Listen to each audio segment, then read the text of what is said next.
இந்த மே மாதம் கர்த்தர் நமக்கு கொடுக்கிற வாக்குத்தத்தம் உபாகமத்தின் புஸ்தகம் 7ஆம் அதிகாரம் 13ஆம் வசனம் இப்படியாக சொல்கிறது, உன்மேல் அன்பு வைத்து உன்னை ஆசீர்வதிப்பார்.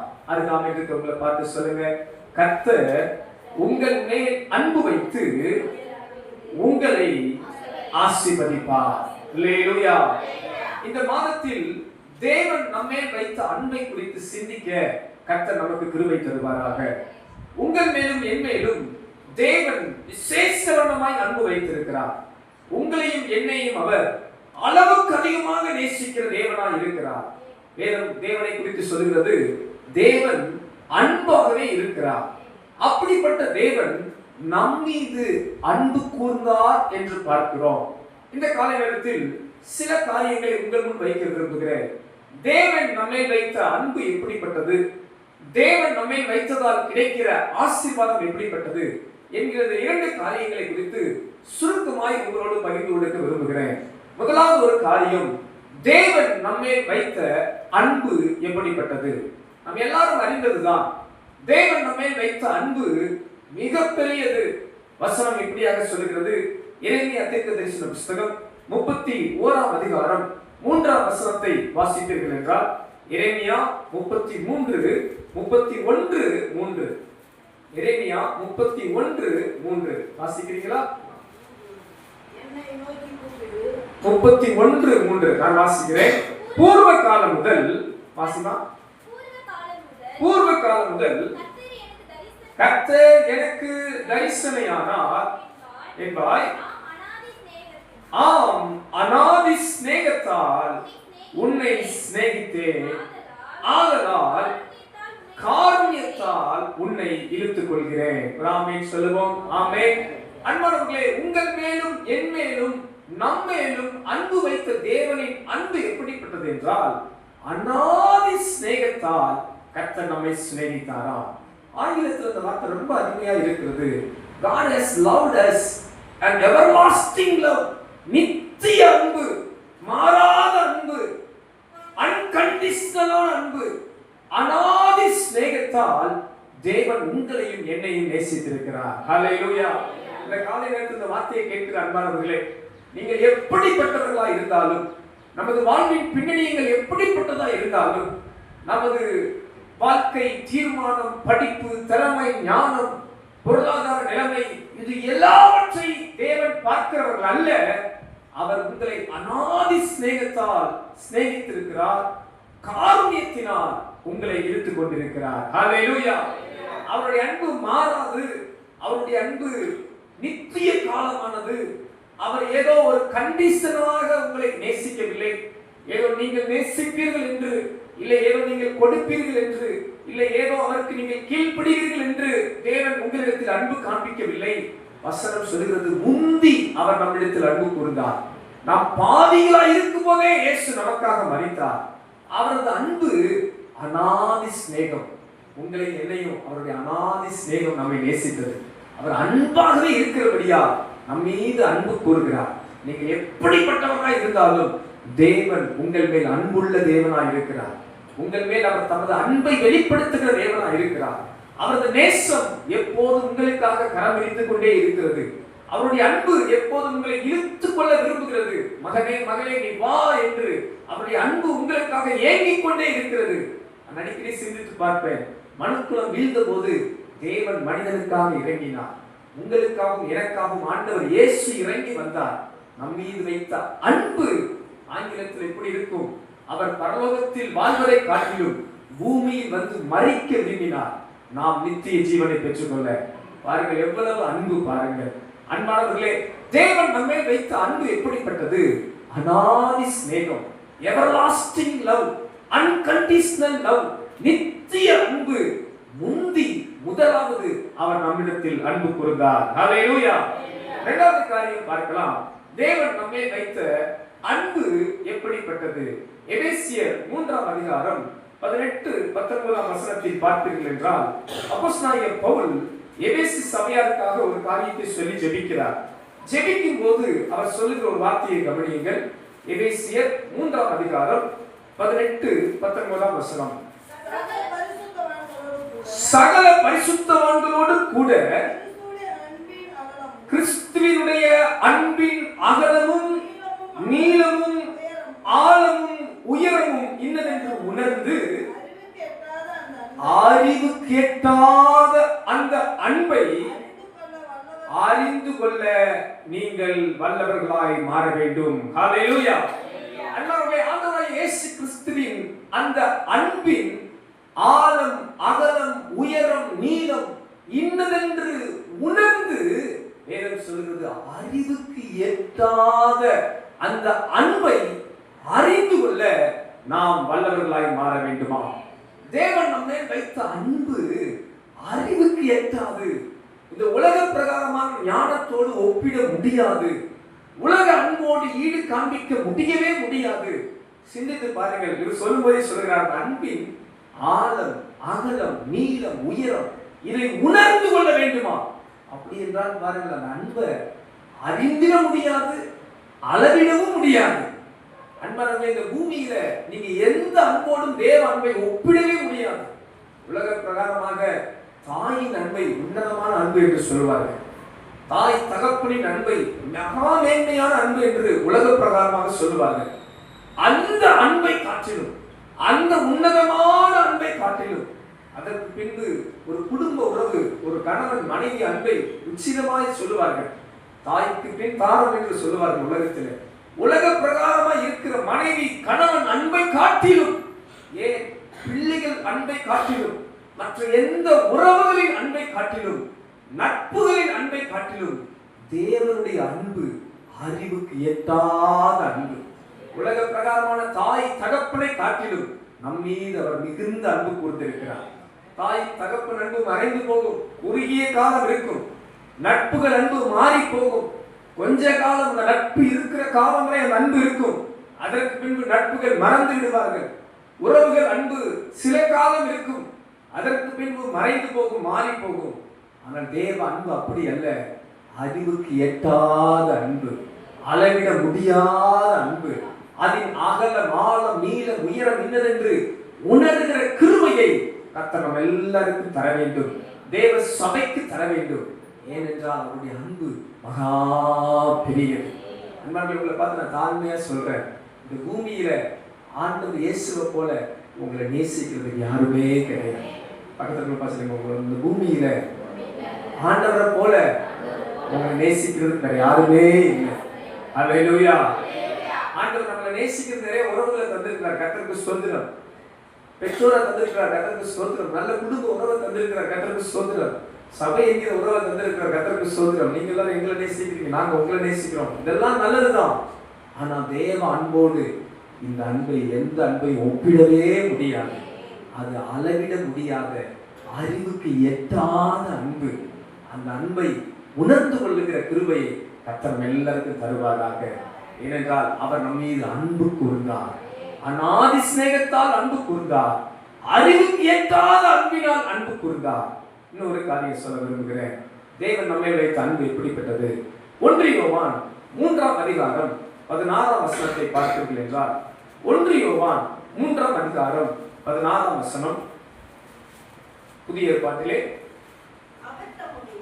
அவர் தம்முடைய ஜீவனை நமக்காக கொடுத்ததினாலே அன்பு இன்னதென்று அறிந்திருக்கிறோம். நாமும்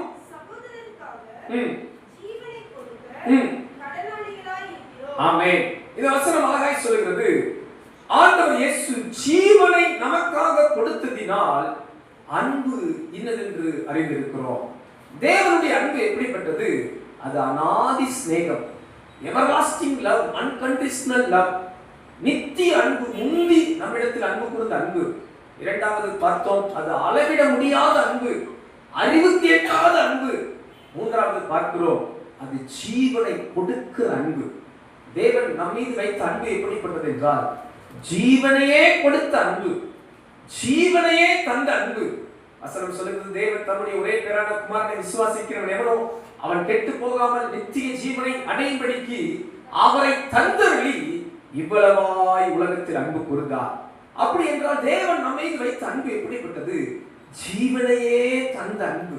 தமது ஜீவனையே தந்து நம்மை நேசித்தார்.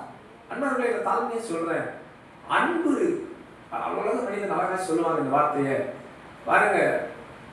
அன்பு இல்லாமல் கொடுக்கவே முடியாது. அன்பு ஏதாவது ஒன்றை கொடுக்கும். அப்ப தேவன் நம் மீது வைத்த அன்பின் அடையாளம் என்ன தெரியுங்களா? ஜீவனையே தந்து நம்மில் அன்பு கொடுத்தார். இங்க இருக்கிறவங்களை பார்த்து நான் தாழ்மையா சொல்றேன், ஆண்டவர் பாருங்க உயிரையே உங்களுக்காக கொடுத்தார். என்ன காரணம்? உங்களை நேசித்ததா, நம்மை நேசித்ததா, சபையை நேசித்ததா. வேதம் சொல்கிறது, விலையேற பெற்ற தமது இரத்தத்தை விலைக்கிரயமாய் கொடுத்து சபையை சுதந்தரித்தார், சபையை மீட்டுக் கொண்டார், பாவத்திலிருந்து மீட்டுக் கொண்டார், சாபத்திலிருந்து மீட்டுக் கொண்டார், நரகத்திலிருந்து நம்மை மீட்டுக் கொண்டார், ஜீவனையே தந்து விட்டார். இந்த காலை நேரத்தில் உங்க எல்லாரையும் உற்சாகப்படுத்துகிறேன். ஆண்டவர் இயேசு உங்களுக்காக ஜீவனையே கொடுத்து அன்பு கூர்ந்திருக்கிறார். தேவன் உங்கள் மேல் அன்பு வைத்திருக்கிறார். அந்த அன்பிலே நிலைத்திருப்போம். தேவ அன்பிலே நிலைத்திருப்போம். தேவ அன்பை உறுதியாய் பற்றிக் கொள்வோம். நான் ஒரு கேள்வி கூட கேட்க ஆசைப்படுறேன். நீங்க தேவனை அதிகமாய் நேசிக்க உங்களை ஒப்பு கொடுத்த தீர்மானமாய் வாழுங்கள். ஆண்டவர் மேல் வைத்த அன்பு எப்படிப்பட்டது? அது அநாதி ஸ்நேகம், அது அறிவு கெட்டாத அன்பு, அது ஜீவனையே கொடுக்கிற அன்பு. அல்லேலூயா. ஆண்டவர் நம் மீது அன்பு வைக்கிறவர் மட்டுமல்ல, அன்பு வைத்து நம்ம என்ன பண்ணினாராம்? ஆசீர்வதித்தாராம். ஹல்லேலூயா. ஒரு 3 விதமான ஆசீர்வாதங்களை உங்களோடு நான் பகிர்ந்து கொள்ள போகிறேன். உபாகமம் 7ஆம் அதிகாரம் 13ஆம் வசனத்தில் வாசித்த வசனத்தின் அடிப்படையில் இருந்து ஒரு 3 காரியங்களை உங்கள் முன் காண்பிக்கிறேன். மீண்டுமா இந்த வசனத்தை வாசிங்க பார்க்கலாம். உன்னை அன்பு வைத்து உன்னை ஆசீர்வதித்து பாருங்கள், அந்த வார்த்தை முதலாவது கவனியுங்கள். உனக்கு கொடுப்பேன் என்று பிதாக்களுக்கு ஆணையிட்டு கொடுத்த போதுமானது. முதலாவது காரியம் பாருங்கள், ஆண்டவர் நம்மை ஆசீர்வதித்து என்ன செய்கிறாராம்? உனக்கு கொடுப்பேன் என்று உன் பிதாக்களுக்கு ஆணையிட்டு கொடுத்ததை. அன்பானவர்களே, நம்மை தேவன் ஆசீர்வதிக்கும் போது, நம் மீது அன்பு கூர்ந்து ஆசீர்வதிக்கும் போது தேவன் நமக்கு கொடுக்கிற ஆசீர்வாதம் என்ன தெரியுமா? தான் நமக்கு ஆணையிட்டதை நிறைவேற்றுவார். நமக்கு எதை வாக்கு பண்ணினாரோ அதை நிறைவேற்ற வல்லவராய் இருக்கிறார். இந்த வசனம் அழகாய் சொல்கிறது, உனக்கு கொடுப்பேன் என்று உன் பிதாக்களுக்கு ஆணையிட்டு கொடுத்த. அன்பானவர்களே, இந்த காலை நேரத்தில் உங்களை பார்த்து உற்சாகப்படுத்துகிறேன். தேவன் உங்களை அன்பு கூர்ந்து ஏதோ நேசிக்கிறேன் என்று சொல்லுகிற தேவன் மட்டுமல்ல, அன்பு கூர்ந்து உங்களை ஆசீர்வதிக்கிற தேவன். உங்களை எப்படி ஆசீர்வதிக்கிறார்? உங்களுக்கு தேவன் கொடுத்த வாக்குத்தத்தத்தை நிறைவேற்றி ஆசீர்வதிக்கிறார். அல்லேலூயா. உங்களுக்கு கொடுத்த வாக்குத்தத்தம் நிறைவேறும். எத்தனை பேர் அதை விசுவாசிக்கிறீங்க? சில நேரம் உங்களுக்கு கால தாமதமா தெரியலாம். சில வாக்குத்தத்தங்கள் ஆண்டவர் சொல்லியிருப்பார், சில வசனங்கள் ஆண்டவர் உங்களுக்கு கொடுத்திருப்பார். இன்னும் எனக்கு நிறைவேறலையே, இன்னும் எனக்கு நடக்கலையே, இது எப்ப நடக்கும் என்ற கவலையோடு கலக்கத்தோடு இருக்கலாம்.